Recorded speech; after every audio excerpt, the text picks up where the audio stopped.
सम्माननीय सभामुख महोदय, 1 महिनादेखि यो सदनमा राजनीतिक नाटक मञ्चन भइरहेको छ र हामीलाई यसको दर्शक बन्न बाध्य पारिएको छ। यो सदन केवल बहुमतको अङ्कगणितले मात्र होइन, विवेक र नैतिकताले चल्नुपर्छ। आज लाखौं युवा रोजगारीको खोजीमा मरुभूमिमा पसिना बगाइरहेका छन्। यो उनीहरूको रहर होइन, यो देश हाँक्नेहरूको असफलताले जन्माएको राष्ट्रिय व्यवस्था हो र यही व्यवस्थाको भुइँमा टेकेर देशमा लुटको सिन्डिकेट खडा भएको छ।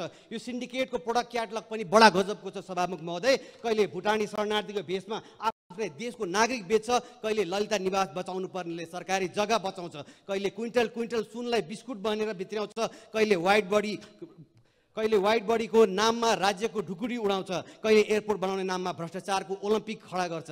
लाग्छ यो देश अब चाँडै भ्रष्टाचारको म्युजियम बन्दैछ। अब यो बेस्ट सेलरमा सूचीमा नयाँ अध्याय थपिएको छ, भिजिट भिसा काण्ड। यो सामान्य ठगी होइन सभामुख महोदय, यो हजारौं नेपाली युवाको सपना, परिवारको सम्पत्ति र सिङ्गो भविष्यमाथिको सुनियोजित डकैती हो। लाखौं असुलेर रोजगारी दिने झुटो सपना देखाएर युवालाई विदेशी भूमिमा अल्पत्र पार्ने यो अपराध सङ्गठित मानव तस्करी हो सभामुख महोदय। अनि यस्तो मुद्दामा तत्काल निष्पक्ष छानबिन नगरेर सरकार मुखदर्शक बनेर देशमा सरकार होइन सर्कस चलिरहेको जस्तो लाग्छ। यो अवस्थामा सरकार मुखदर्शक बनेर बस्ने होइन, छानबिन गर्नुपर्छ। राज्यको प्रमुख दायित्व त्यही हो, त्यसको जरोसम्म पुग्नु हो। मानव तस्करीको गहिरामा पुग्न सफ्टवेयर बनाएर घुस मार्फत 20-20 भाग खाने हरेक पात्रहरूलाई काठगहरामा उभ्याउनु पर्छ।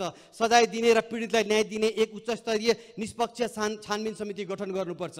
सभामुखज्यू, गृहमन्त्रीले यही सदनमा भन्नुभएको थियो, कुनै मन्त्रीमाथि प्रश्न उठे नैतिकताका आधारमा राजीनामा दिनुपर्छ। आज त्यो उहाँमाथि नै प्रश्न उठेको छ। अब उपदेश होइन, आचरण देखाउनु समय हो, नत्र इतिहासले उहाँलाई काफिला लुट्दा मौन बस्ने कायर रहबरको रूपमा सम्झिनेछ। र अन्त्यमा म प्रश्न भन्न चाहन्छु, हामी सङ्ख्यामा सायद थोरै होला, तर कमजोर छैनौँ। हाम्रो एक्लोपन हाम्रो कमजोरी होइन।